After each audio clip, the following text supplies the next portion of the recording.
Assalamualaikum warahmatullahi wabarakatuh. We are from Group 9, and in this video, we will explain about language and society. The first material will be delivered by me, Umihani Amalia Rashid, and the second material will be delivered by Umnia Nur Aziza, and the last will be delivered by Wilan Amelia. When there are systematic differences in the way group speaks a language, we say that each group speaks a dialect of that language. Dialects are mutually intelligible forms of language that differ in systematic ways. Every speaker, whether rich or poor, regardless of regional or racial origin, speak at least one dialect, just and each individual speak a dialect. Dialect is not an inferior or degraded form of a language, and logically could not be so, because a language is a collection of a dialect. So there are two types of dialects: regional dialects and social dialects. In this video, I will explain about regional dialects. When various language differences accumulate in a particular geographic region, for example, the city of Boston or the southeast area of the United States, the language spoken has its own character. Each version of the language is referred to as a regional dialect. Regional phonological or phonetic distinctions are often referred to a different accent. A person is said to have Boston or Brooklyn accent, a Southern drawl, an Irish brogue, and so on. Thus, accent refers to the characteristic of speech that convey information about the speaker dialects, which may reveal in what country and what part of the country the speaker grew up, or to which sociolinguistic group the speaker belongs. People in the United States often refer to someone else as having a British accent or an Australian accent. In Britain, they refer to an American accent. In this following section, we discuss the different linguistic levels at which dialect may vary. There are four types. The first is phonological difference, lexical difference, dialect atlases, and the last is syntactic difference. First is phonological difference. A comparison of the R drop and other dialects illustrates many phonological differences among dialects of American English. For example, there are different sounds of English by using keywords in which the sounds occur.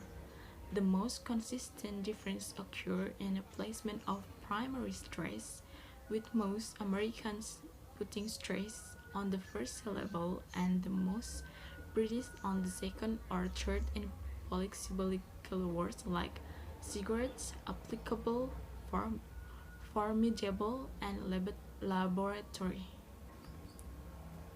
The second is lexical difference. Regional dialects may differ in the words people use for the same object, as well in phonology. For example, for lexical difference, people take a lift to the first floor in England, but an elevator in the United States. Also, another example, in London, they fill up with petrol, not gas. Also, for easier example, in British, they call it film, but in American, they call it movie. Also, in British, they call biscuit, but in America, they call it cookie. There are a lot of words which have the same meaning or the same object. Linguist Hans Kurt published Dialect Map and Dialect Atlases of Origin, on which dialect differences are geographically plotted as you can see on the picture. The dialectologists who create the maps note the place where speakers use one word or another word for the same item. For example, the area where the term that cheese is used is not contiguous. There are a small pocket, mostly in West Virginia, where speakers use that term for what other speakers call marquise. In similar maps, areas were differentiated based on the variation in pronunciation of the same word. The concentrations defined by different words used and varying pronunciation, among other linguistic differences from dialect areas. Dialects can also be distinguished by systematic syntactic differences. In most American dialects, sentences may be conjoined as follows. Speakers of some Americans can dialect say, have them come early, where others would say, have them to come early. Many speakers of the latter dialect also exhibit double modals, and expressions like he might could do it or you might should go home are grammatical, while recursions is permitted in all English dialects. Most dialects constrain verb phrase to contain no more than one modal verb. In some American English dialects, the pronouns I occurs when me would be used in other dialects. This difference is synthetically conditioned morphological difference. For example, like in dialect 1, between you and I, one he let you and I swim, and one he let I swim. Meanwhile, in dialect 2, between you and me, and one he let you and me swim. The use of I in this structure is only permitted in conjoined NP, noun phrase. As this third sentence shows, one he let me swim, however, is grammatical in both dialects. Dialect 1 is growing, and these forms are becoming standard English, spoken by TV announcer, political leaders, and university professors, although language purists still frown on this usage. Despite such differences, we are still able to understand speakers of other English dialects. Although regional dialects differ in pronunciation, vocabulary, and syntactic rules, the differences are minor when compared with the totality of the grammar. Dialects typically share most rules and vocabulary, which explain why the dialects of a language are mutually intelligible. So I think that's all from me. The next material will be delivered by Umnia. Next, I will explain about social dialect. In many respects, social boundaries and class difference are as convenient as the physical barriers that often define regional dialect. The social boundaries that give rise to dialect variation are numbers.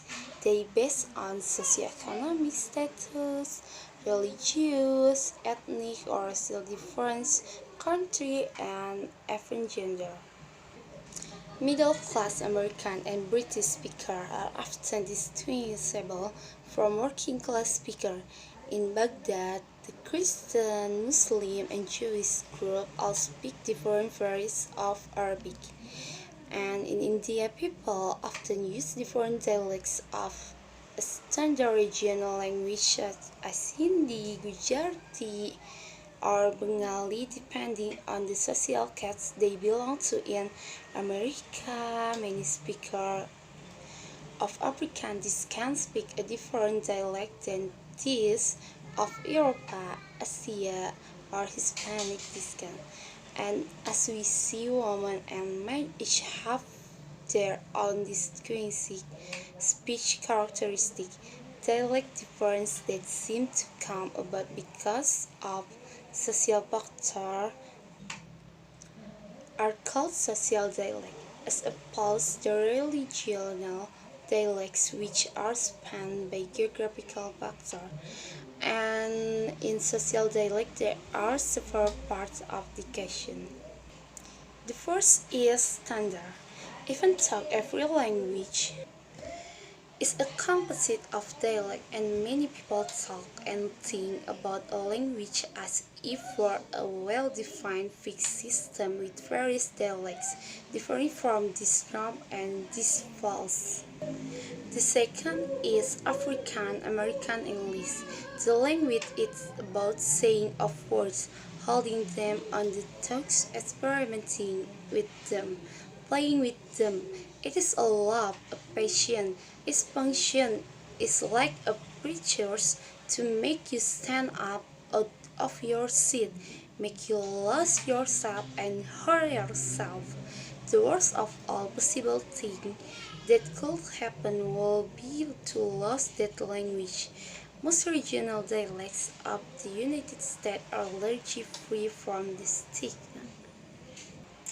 The third is Latino or Hispanic English, a major group of American English dialects spoken by native Spanish speakers or their descendants. For more than a country, large number of immigrants from Spanish-speaking countries of South and Central America and the Caribbean islands have been impressed the United States with their language and culture. The fourth is genderless dialect as defined in terms of group of speakers, and the speakers are most readily grouped by geography. Choose regional dialects are the most apparent and generally are what people mean when they use the words dialect. And the last is sociolinguistic analysis. Speakers from different socioeconomic classes often display systematic speech difference. Even when region and ethnic are not factors, the social class dialects differ from other dialects in that their sociolinguistic variables are often in the middle. Okay, maybe that's all for me. The next material will be delivered by Ulan Amelia. Lingua in Franc. Language is often used based on mutual agreement. Such language is called lingua franca. In the Middle Age, the language of commerce was based largely on that language became modern Italy, and Provencal began to be used in Mediterranean ports. The language is called lingua franca. Franc language. Lingua term franca is generalized to other languages that are also used, so any language can be lingua franca. The language francs function as the language of commerce. This lingua is used to understood in almost every market. Pidgins. Pidgins is a simplified language made up of part of two or more languages, used as a communication tool by Batavian speakers whose native language are different. Pidgins is a language which developed as a contact language when groups of people who speak different languages come into contact and communicate with another, as when foreign traders communicate with the local population, or workers on plantations or in factories communicate with one another or with their bosses. Typical pidgin-like grammatical words such as auxiliary verb, preposition, and articles, and inflectional morphology, including tense and case endings. Pidgins also may have fewer prepositions than language on which they are based in context. For example, F means to, at, in, for, and from. The example of pidgins: English and to pidgin. Leg, belong you he alright gain. Your leg will get well again. English and Hawaii. What for miss? Will slug all time? Before Fraulein cry all time. Why does Miss Wills often log? Fraulein used to always cry. Creoles. Creole is a language that has evolved from the mixture of two or more languages and has become the first language of a group. It is a pidgin that has become the first language a new generation of speakers. Jamaican Creole is mixed with English and African. For example, instead of saying me, they say me. This sentence is written in Jamaican Creole. Unusual listen to we Mia say. English is, can you listen to what I'm saying? Bilingualism. The term bilingualism refers to the ability to speak two or more languages, either by an individual speaker, individual bilingualism, or within a society, societal bilingualism. There are various degrees of individual bilingualism. First, some people have native-like control of the language. Second, some bilinguals may have oral competence but not read or write one or more of their language. The situation under which people become bilingual may vary. First, some people grow up in a household in which more than one language is spoken. Second, still others learn second language in school. Third, in communities with rich linguistic diversity. Bilingualism also refers to the situation in nations in which two or more languages are spoken and recognized as official or national language. Societal bilingualism exists in many countries, including Canada, where English and French are both official language, and Switzerland, where French, German, Italian, and Romance all have official status. Code switching. In linguistics, code switching or language alternation occurs when a speaker alternates between two or more languages or language varieties in the context of a single conversation. Multilingual speakers of more than one language sometimes use elements of multiple languages when conversing with each other.